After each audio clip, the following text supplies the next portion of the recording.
Hi, hello and good evening, and welcome to episode 14 of ABC or Anunsyo, Batas and Cooperative. This is Attorney Blue Ventosa, your Davao lawyer, greeting you a rainy Friday evening. So nandito na naman tayo para sa ating public service, ating anunsyo, batas at co-op. No? So stick around no?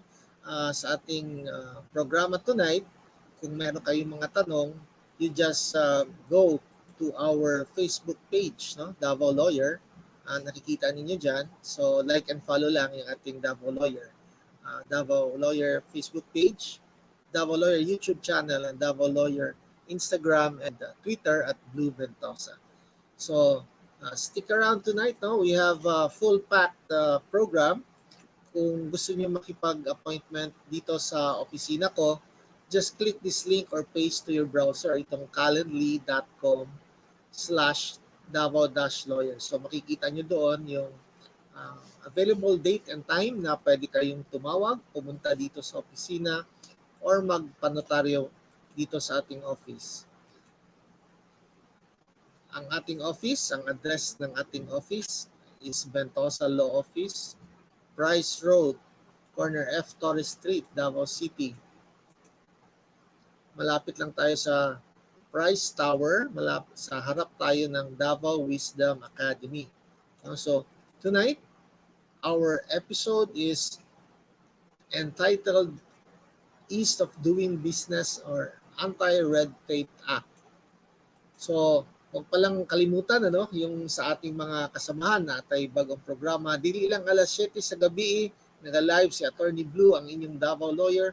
Alas 7 pa lang sa buntag sa 97.1 FM KAMM Media Network na atay free legal service dito.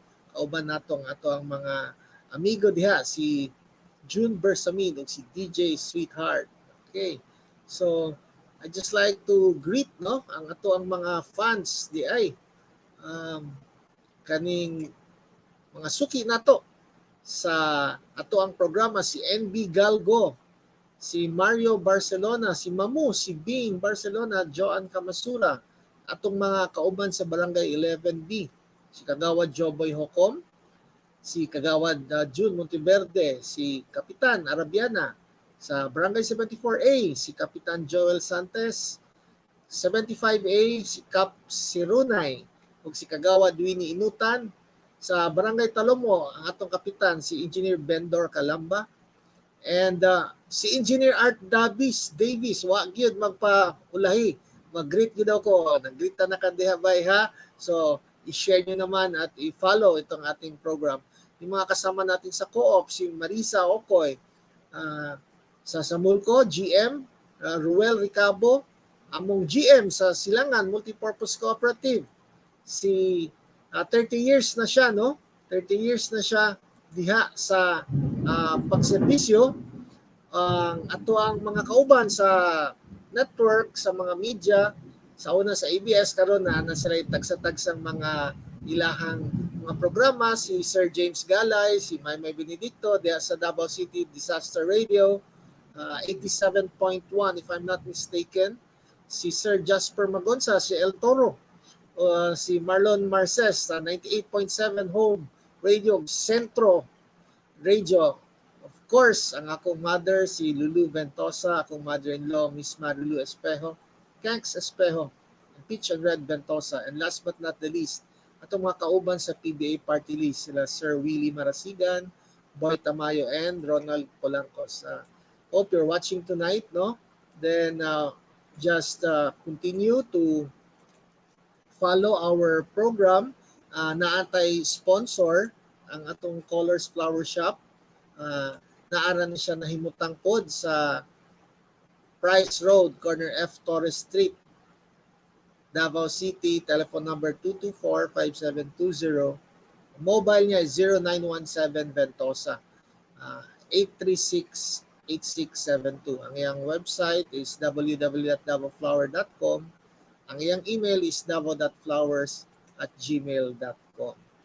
Alright, so what do we have in store for tonight? Of course, we have kaning ato ang before we go to the anunsyo, na po yung Miss Universe Philippines pageant. I think this will be Sunday morning.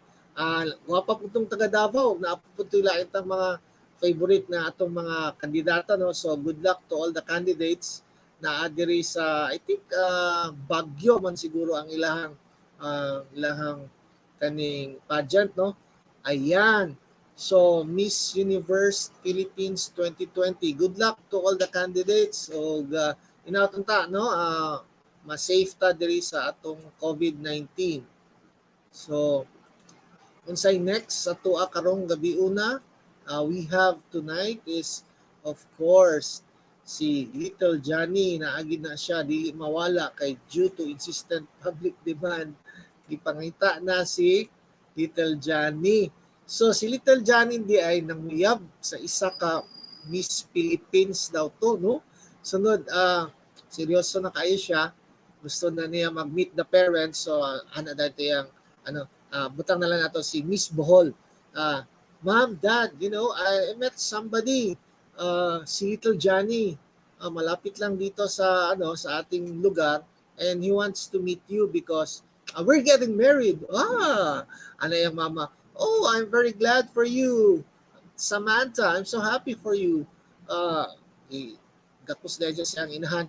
So ang papa, Saman, naman ay kwarta? May pera ba yan? Grabe ka naman, Dad. Pare-parehas lang pala kay Little Johnny. Kayo mga lalaki talaga, ang unang tanong nyo lang, naaba na yung kwarta. Okay. So, po dahil ang ipangutaan na Little Johnny, naaba na yung kwarta ang imong amahan.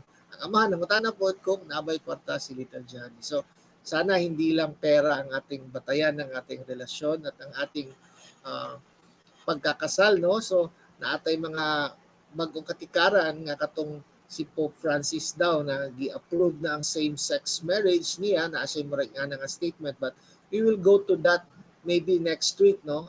Kung katong na ay nakapaminaw sa ato ang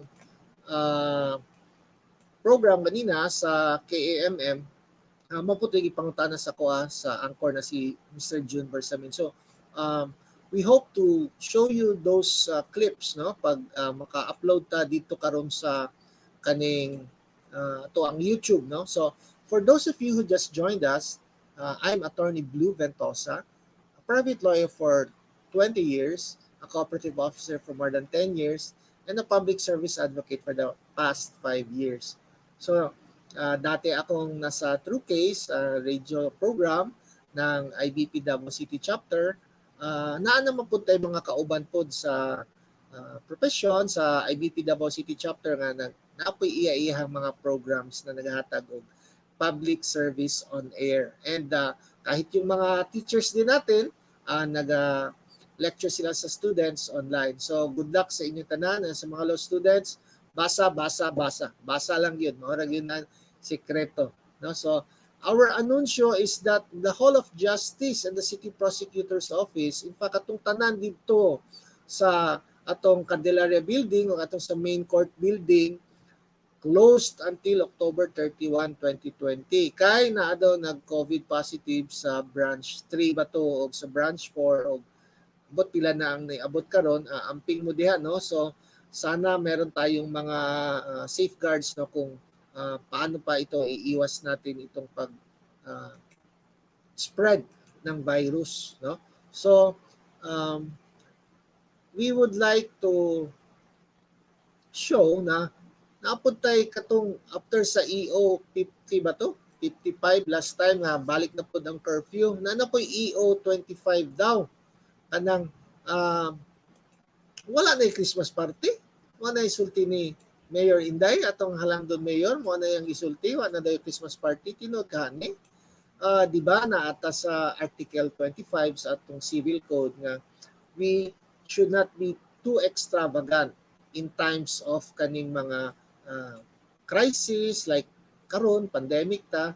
So murag dapat kung dato man ta adunahan ta, ayon na pud kay sobrang paghinambog og kaning ato ang siguro nga kaning ato ang igasto man lang sa mga party-party diha, ipalit na lang atong pagkaon og tambal og iipon para sa kung mudugay pa ning pandemic. Mao ni ang katong EO 25, no? Ang nag-post actually ani is katong si CTOO or City Tourism and City Tourism Operations Office, no? So EO 25 Section 5, private parties to mark personal or family milestones should be kept low-key and modest and have no more than 25 guests. Oh, low-key. Sa kaning low-key ka ng pahipi lang. Oh, so ay kay mo pahalata daw. No, kay modest man og dapat dili malagpas og 25. So, napagikinahanglan nga special mayor's permit before ang event. So I think kani sigurong special mayor's permit para lang siguro ni sa kung nag rent mo og public place, because kung sa bahay niyo na lang, I don't think that you need a special mayor's permit to hold your Christmas party or any other events, no, na kanang na ay milestones, no. So I hope we are clear on this kanang pwede gyapon ta mag-party, of course physical distancing, atong face mask, no. Then siguro na uban, especially our younger generation, meron silang mga kanilang advocacy. So instead na mag-party sila, di ba, mag-adto na lang sila sa home for the aged, nag-donate sila pagkaon or sa man ilang mga advocacy. For example, environment, nag-tree planting, for example, mga pets, no?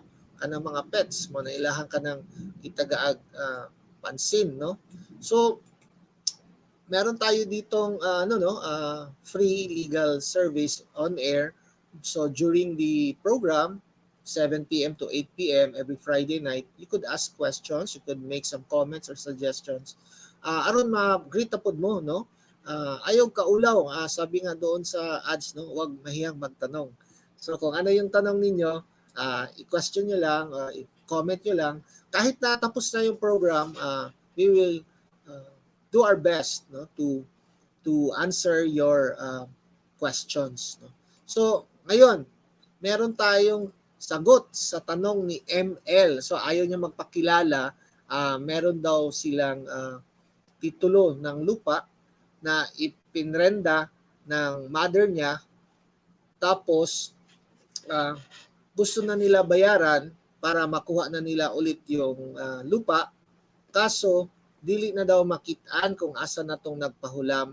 So, and another problem is wala po diyang mama diri na sa abroad. So unahon sa nato siguro tong pagtubag sa iyahan, no. So ML, ang una mo talagang tingnan doon, na nabasa ko yung dokumento, una nakita ko is yung agreement ay parang ano siya, parang mortgage, no. So merong utang, merong land title na ginawang collateral, no. So parang sinanla, giprenda. Actually it's a mortgage. It's a real estate mortgage. Although ang kanyang title ay loan agreement, yun sa katunayan ay isang mortgage na kapag hindi nababayaran yung utang, nandoon pa rin yung collateral, or in this case, the land title.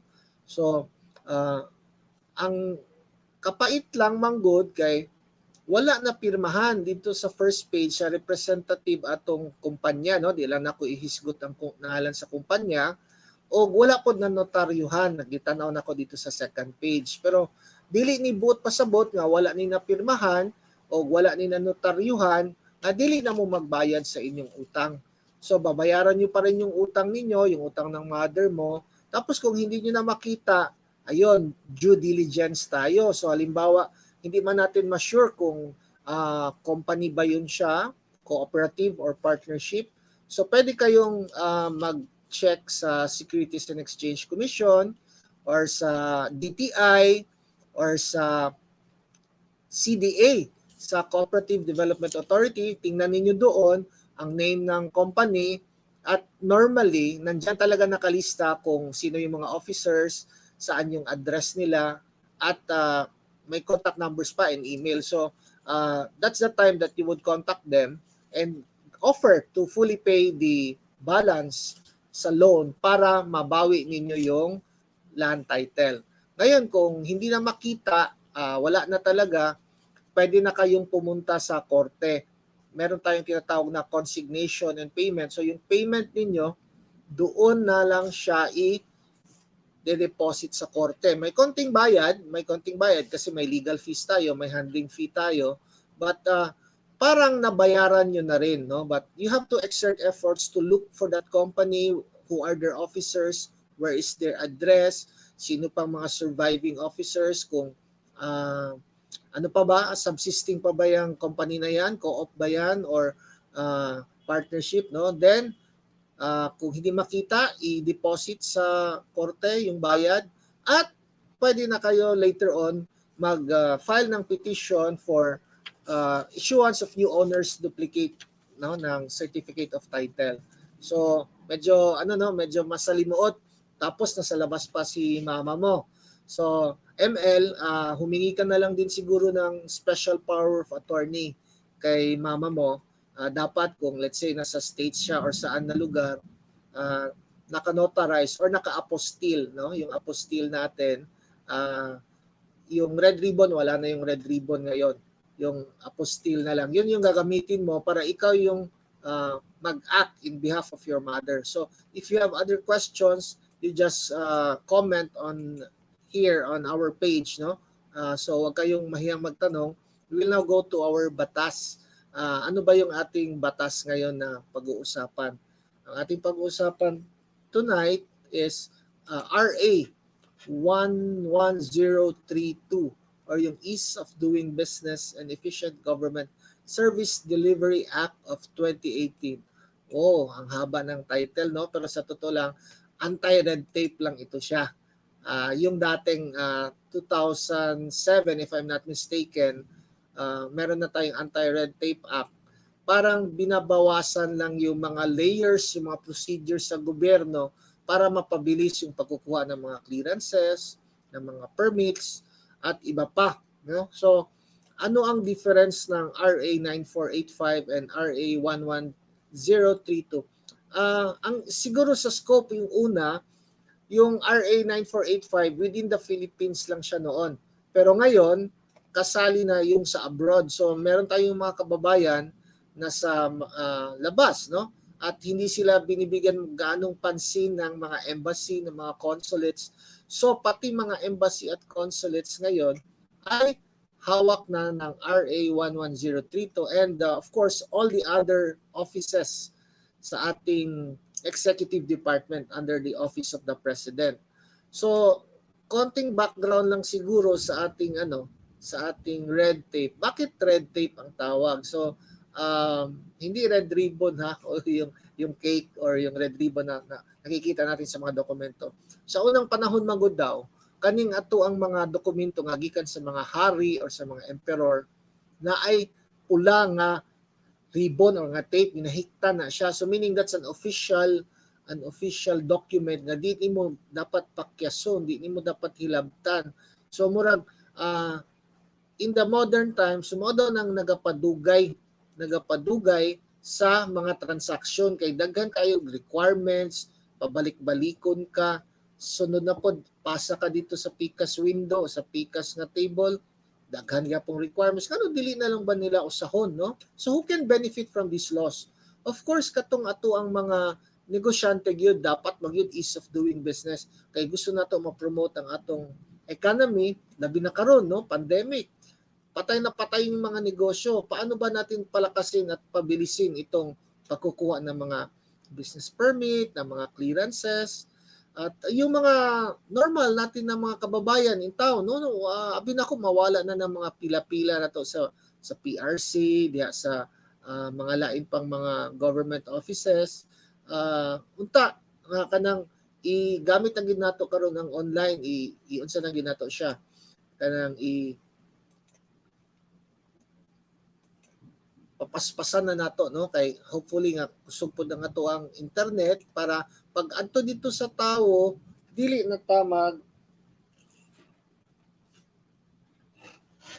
ta basta-basta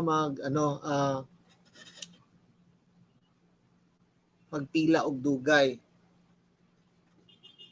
Okay, so unsay next nato nga dapat mahibal-an diri sa ease of doing business? Nasa 12 ka features, no?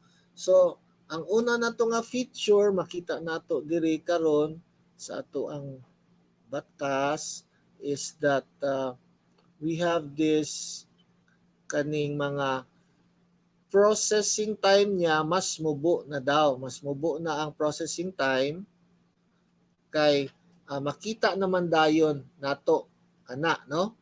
So mo na ato ang mga sa number 1 to 7 kana. Ang 1 to 7, ang 1 to 7 nato is ang processing time, sorry medyo gagmay ang ato ang unsa, no, but I will just explain. 3, 7 of 20 days kana diya sa atong number 1. So ang simple transaction is dapat 3 days lang mo gawas ng imong papeles. Working day 7 kung complex o 20 days kung highly technical na daw ang imong transaction. Ikaduha, streamlined procedures for the issuance of local businesses licenses, clearances, permits or authorizations.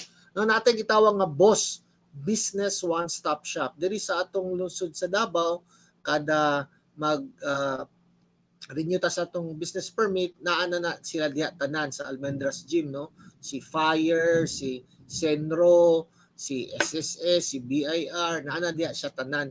So hopefully mupaspas pag yun na, no? Natay number 3, streamlined procedures for securing fire clearances and certificates. So dili na ta sige baligyaan o kaning fire extinguisher, no? Sa ato ang mga bombero, so bawal na siya. Number 4, automatic approval. Kung dili daw na ihatag within katong 3, 7, or 20 days, mahatag na dayon ang atuang kaning mga permits o clearances. No? Citizens Charter, number 5. Kani siya ang mga makita nato diri sa mga sa gate pa lang or sa entrance or dito sa sulod sa mga matag opisina sa gobyerno nga unsa ang mga steps or procedure, unsa ang mga dapat himuon kitay. For example, unsa paglukat og marriage license. So number 1, adto ka diri sa window number 1, dalo nimo ning kaning mga dokumento. Number 2, mobayad ka sa window number 2. Number 3, ipasa nimo imong resibo sa table number 3. So naa na siya charter o dapat naapod na siya ngalan kitay kung dili man sa officer of the day ang ilang contact number, ilang email, no? O kanang unsa man ang proseso kung magreklamo ta mo diretso ba ta sa ilang supervisor, na ba sila officer of the day, motawag ba tag 888, no? So we have to be clear on that, and I hope na naana gyud ni siya nga na streamline na gyud ni siya, no? Number 6, zero contact policy. O lalo na ngayon COVID, no? So para daw ni na mabawasan na ang lagay, ang under the table kay wala na may contact daw, no? Ambot bawal na mag face to face, pero naa naman pud tay GCash karon, naa naman pud tay pera padala, di ba? So hindi ko sinasabi na ginagawa yan, no? Pero baka meron pa rin ginagawa na ganon. Bright na pud kay ning uban nga naay pangayo. So dapat kita mga mo transact, kita na lang gyud ang mangunay, kita na lang gid ang muuna nga dili na ta mohatag, dili na ta mohatag og lagay, dili na mohatag og padulas, dili na ta mohatag og regalo. Okay, labi na ro, di ba? Bawal na daw ang Christmas. Pero dali lang lagi sultion, no? Pero lisod buhaton kay kita permi man gid tagadali, labi na naatay mga negosyo, naatay gustong ginahulat kung naapay kwarta, kita na mismo yung mga offer. Pero hopefully dili ni dugay-dugayon para dili pod maglisod kaayo ang ato ang mga katawhan, no? So I will just like to show again lang katong 3 days, 7 days o katong 20 days nga ato ang importante nga dapat mahibal-an. So 3 days lang dapat simple transaction. Mahuman na dayon ang imong gi-applyan nga clearance, no? Unsa man na dia permit, no? 7 days kung complex, no? Kanang dapat na pay evaluation, and 20 days kung highly technical. So it would depend on depending on what offices nga inyuhang nasudlan, no? So mao nang ato ang number 8, 9, 10 ug 11 and 12, no, sa atong ease of doing business. Unsa ang importante dire na mga features, no? So ang atong mga important features diri sa ato ang number 8, 9 ug 10 ay kaning mga number 8 is, let me see ha, hasta pud ko naglisod og tanaw kay gamay. Padak-an daw nato, ayan. So padak-an nato ni si number 8. So dapat naa daw tay data bank, Philippine Business Data Bank. So ginabuhat na ni siya karon actually kay naa namatay katong mga let's say Davao Creditmen, DACmen, so katong mga gina-report nato sa CISA under the CISA law. So para usa na lang labi na karon no kanang mag-contact tracing ta. So dapat kay baluta isa ka QR code lang siguro or usa ka unsa lang sa cellphone makabalo na taon sa atong data o kanang data sa mga business para dili na balik-balik ba o katong niaging tuig balik na pud ka this year next year mao lang gyapon so dapat ana sila data bank. Number 9 dapat daw interconnectivity kay appeal man gud diri sa ato ang unsa makita nato unya nga appeal diri ang DICT no Department of Information and Communication Technology ang kaning atong anti-red tape gipangunahan ni siya sa DTI no. We also have the Anti-Red Tape Authority number 10. So under ni siya sa Office of the President kanang Anti-Red Tape Authority si ARTA no mao na atong naandan no unsa yang dapat buhaton imo implement og oversee siya sa National Policy on Anti-Red Tape and Ease of Doing Business and implement reforms to improve competitiveness ranking. So dili lang siya passive kundi active pud siya so mangita siya pamaagi nga kitay 10 steps imo na lang yung 5 steps no kung kitay 5 days basi pwede 3 days na lang. Ikaduha, monitor compliance of agencies and issue notices to erring and non-complying government employees and officials. So naano tay 888 di ba karon so ang 888 usually ipasa na po na nila sa civil service kung kaning about ni sa government employees or usahay ipasa nila sa ombudsman or sa asaban nga DOJ pero naa na tay 888 usahay kinahanglan lang gid pud nato nga magpasensya kay daghan pud nakatawag sa 888 so pwede mang-investigate pud ang Anti-Red Tape Authority no kung pwedeng naay complaint or walay complaint basta naay violation o mo review pud siya sa mga regulation sa mga government agencies nga kaning based on their submitted regulatory impacts. Unsa ning EODB katong EODB or Anti-Red Tape Advisory Council. So ang Red Tape Authority gibutangan pod og Anti-Red Tape Advisory Council. Murag na may red tape ang red tape no gipatungan.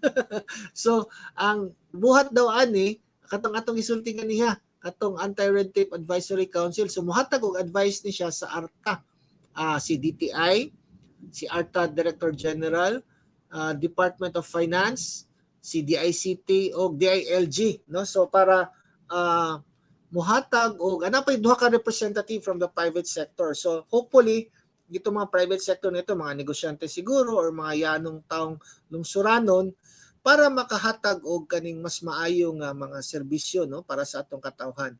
And last but not the least number 12 penalties.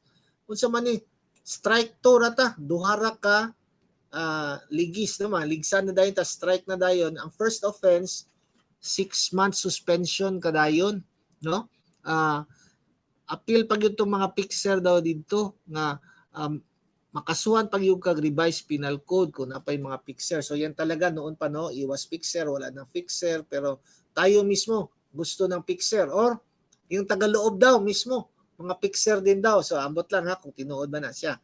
And second offense, tanggal ka na sa trabaho, administrative and criminal liability, kulong ka pa, tapos hindi ka na hold ng public office. So meaning dili na ka trabaho sa gobyerno, dili ka makadagan og eleksyon, ma-forfeit ang imuhang retirement benefits, makulong kag 1 year to 6 years ug ang imong fine is not less than 500,000 but not more than 2 million. So naa sila'y tinguha nga mapaspas na daw ning ato ang mga pag-issue og mga permits no. So naa diri ang ilaha nga mas dali na daw makita ning atong permits nga pila na lang ka days dayon mahuman. So hopefully ma-implement na o matinuod na gyud na, no? So kaysa karon kabaluta pandemic mas naglisod ta. Lisod kaayo ang atoang mga transaksyon, no? So sana itong doing business easier ay maka-benefit, no? Sana all, no? So mauna nga kato ang ato ang anti-red tape act and ease of doing business. So ni-level up lang tong ato ang mga gipang tan-aw, no? Dito sa unsa. So that is our anti-red tape authority.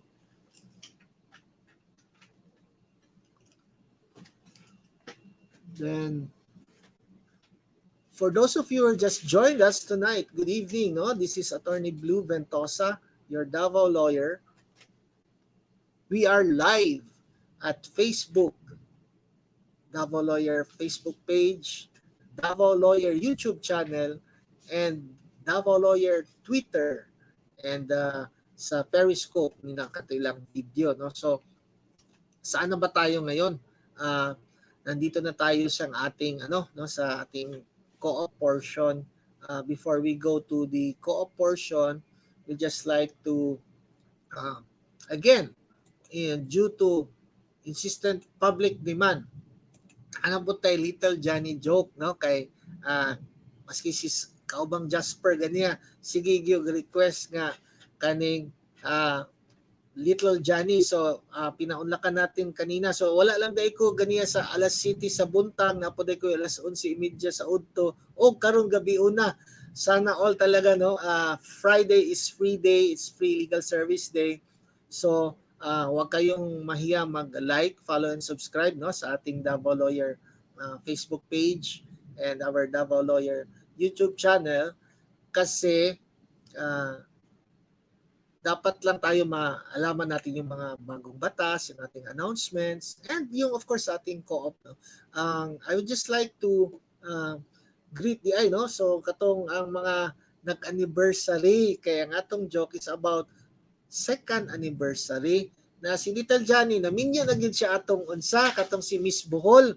Nag-meet the parents na siya, nagminyo na siya, pero medyo limtanon ni si Little Johnny, maulawon, kuripot pag yun. No, so imbis mo ato siya dito sa mahalon nga flower shop, dito na siya sa Daplin. Tapos wala pag yun siya nag-unsa kanang kay physical distancing man lang, nagtawag-tawag lang siya, online mo daw to. Sige ha, I just want to order flowers for my wife. It's our second anniversary. Sabi akong ibutang dito. Ano na lang sir, kanang happy anniversary, happy second anniversary, no? Murag ang imong butang year number 2.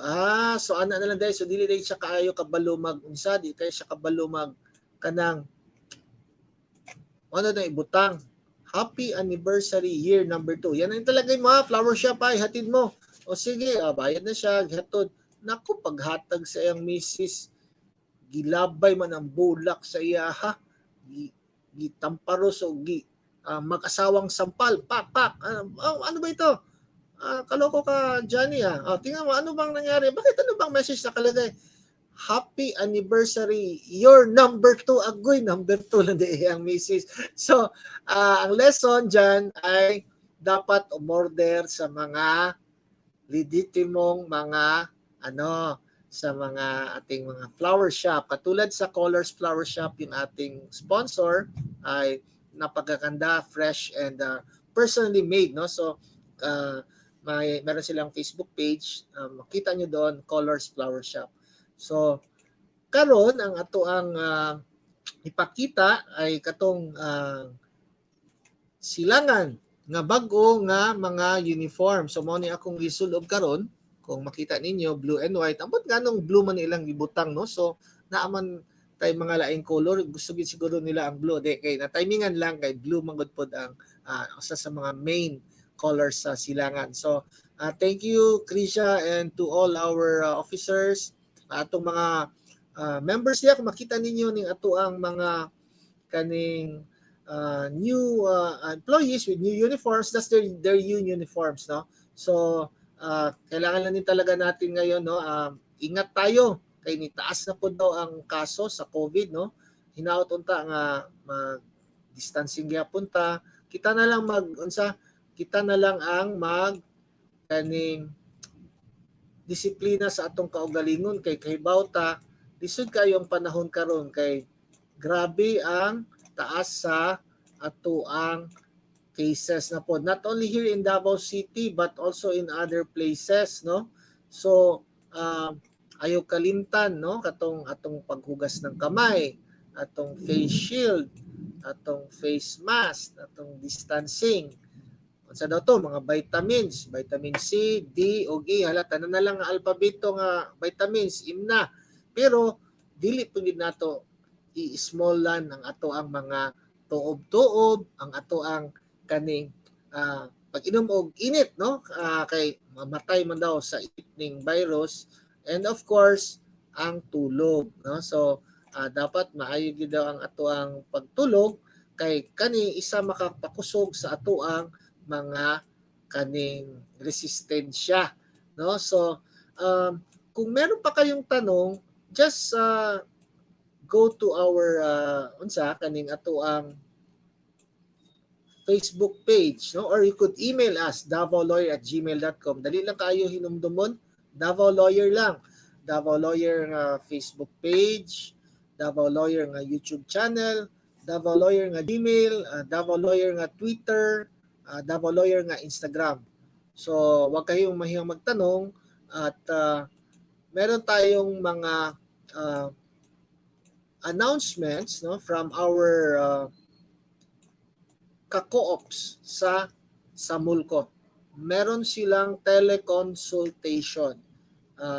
Sa Mulco Polyclinic everyday from 10 a.m. to 3 p.m. Tawagan lang daw ang mga numerong 222-7780, 0907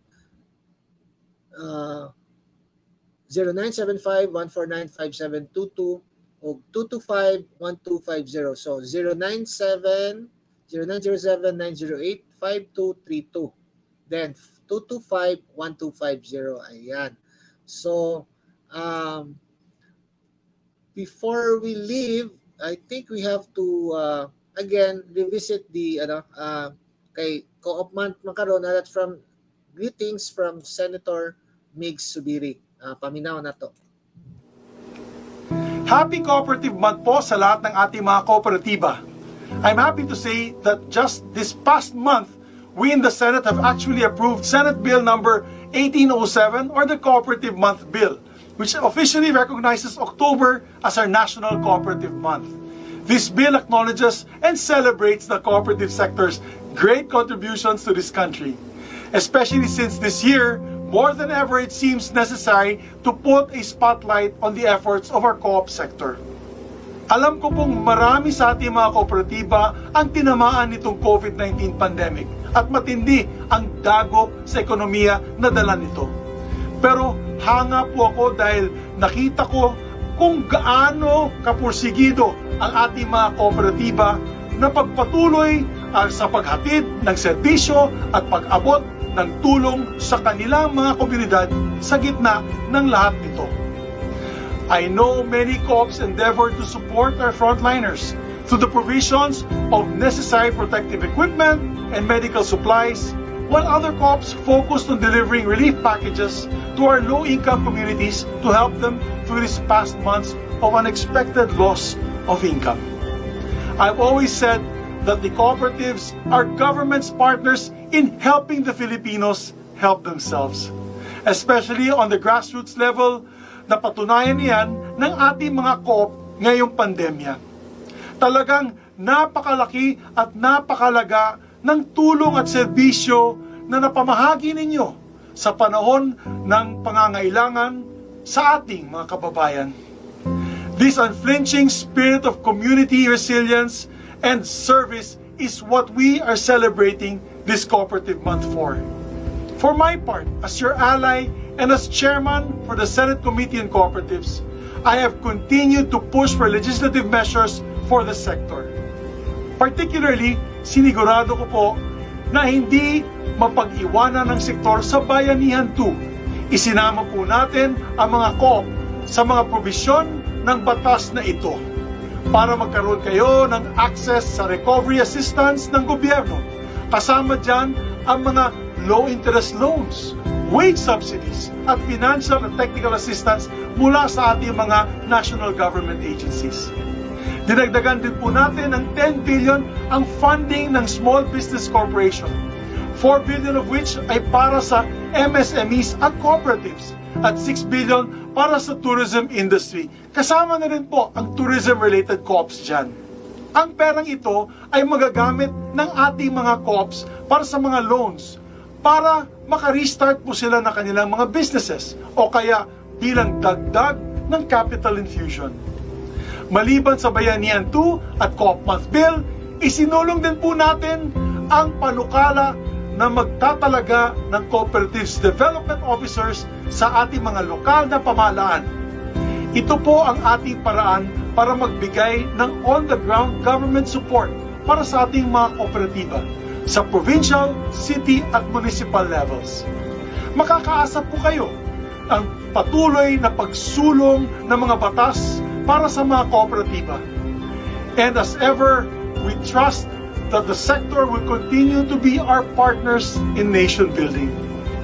Again, happy Cooperative Month po. Maraming salamat sa inyong serbisyo. Mabuhay po ang kooperatiba.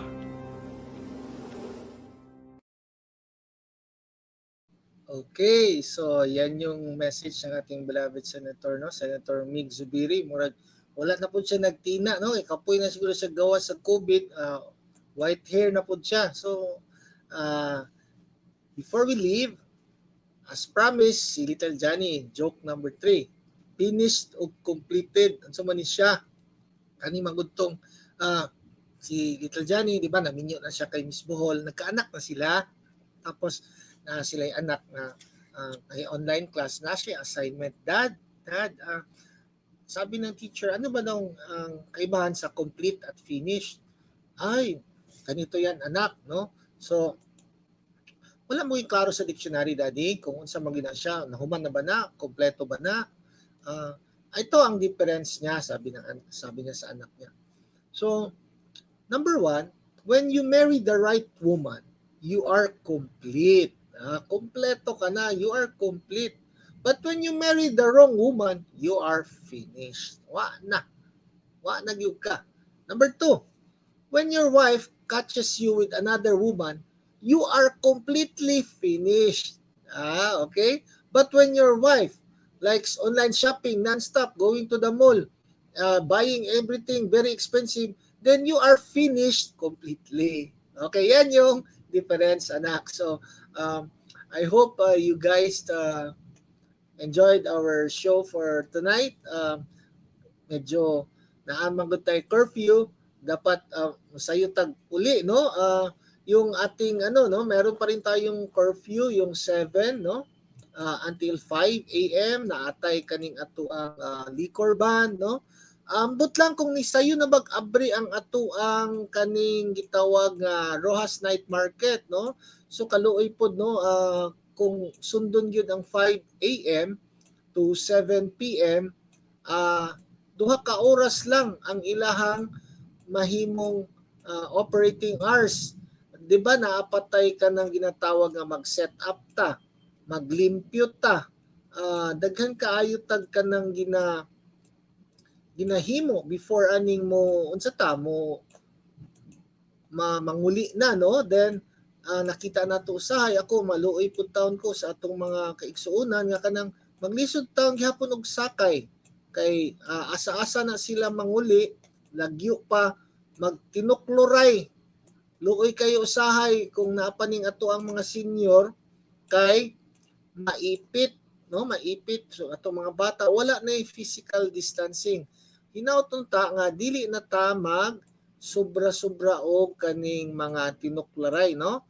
So katong ato ang mga suking tigpaminaw, we'd like to see you next week, no? Kung meron kayong mga iba pang mga suggestions, comments, huwag kayong mahiya, mag-message lang kayo sa atin dito sa Davao Lawyer, no? So I think that will be all for tonight, no? This is Attorney Blue Ventosa, your Davao Lawyer, and stay safe and see you next time.